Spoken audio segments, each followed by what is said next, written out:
اپنے خیالات یہاں رکھیے. روشنا جی پیچھے جو کرسیاں لگی ہوئی ہیں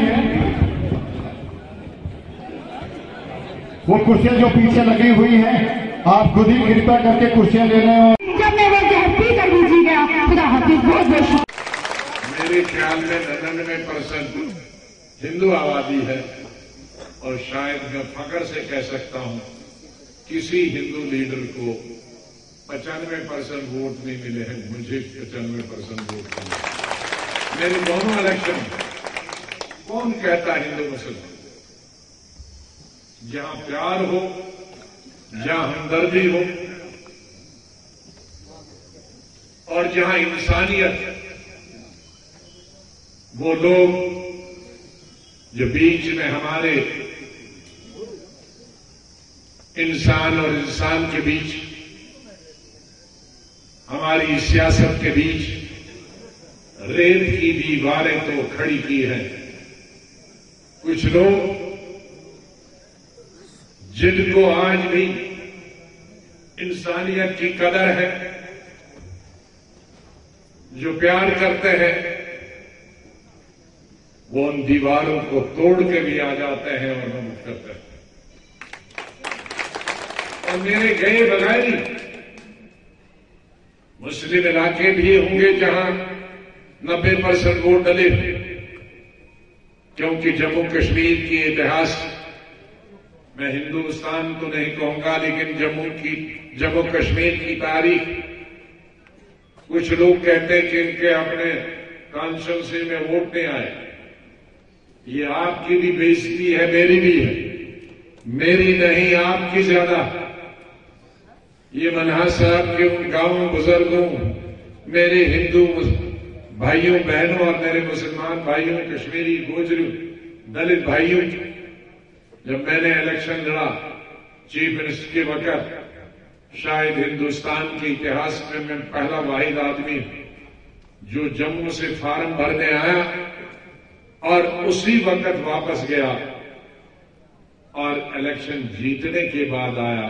میں اپنا ووٹ ڈالنے میں نہیں آیا اور آپ نے مجھے 96.96% ووٹ دیے، جو کہ نہ صرف جموں کشمیر کے اتہاس میں بلکہ ہندوستان کے اتہاس بغیر گئے ہوئے 66,000 میں سے مجھے آپ نے 60,000 ووٹ دیے اور 6,000 10-12 اور پارٹیوں کو اور کینڈیڈیٹ کے دیے. اس کے لیے میں زندگی بھر جب بھی زندہ رہوں گا تب تک میرے بھائیوں اور بہنوں کا، آپ کا دھرم کچھ بھی ہو، اس کے لیے میں، آپ میرے دل کا حصہ ہے. یہ جو عزت ہے اور وہ عزت ہمیشہ رہے گی. ہمیں آج کسی پارٹی کے خلاف، کسی لیڈر کے خلاف نہیں بولنا. میں ایک سبق آپ کو آج سکھانا چاہوں گا کہ میں نے اسمبلی کے الیکشن لڑے یا پارلیمنٹ کے لڑے، جیتے بھی اور ہارے بھی، کیونکہ جیت ہار، اتار چڑھاؤ انسان کی زندگی کا ایک حصہ، سیاست میں حصہ. ہمارے رشی منیوں میں، پیغمبروں میں سب زندگی کے اتار چڑھاؤ دیکھے.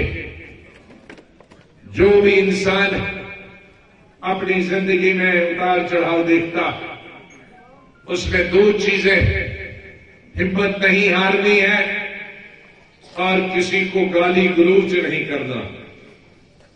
میں نے کشمیر سے کنیا کماری تک، انڈمان نکوبار سے لے کر گجرات تک، چاہے وہ پارلیمنٹ کے الیکشن ہوں، اسمبلی کے الیکشن ہوں، کارپوریشن کے الیکشن ہوں، D D C B D C کے الیکشن ہوں، پنچ سرپنچوں کے الیکشن ہوں، تقریباً 1 لاکھ کے سے زیادہ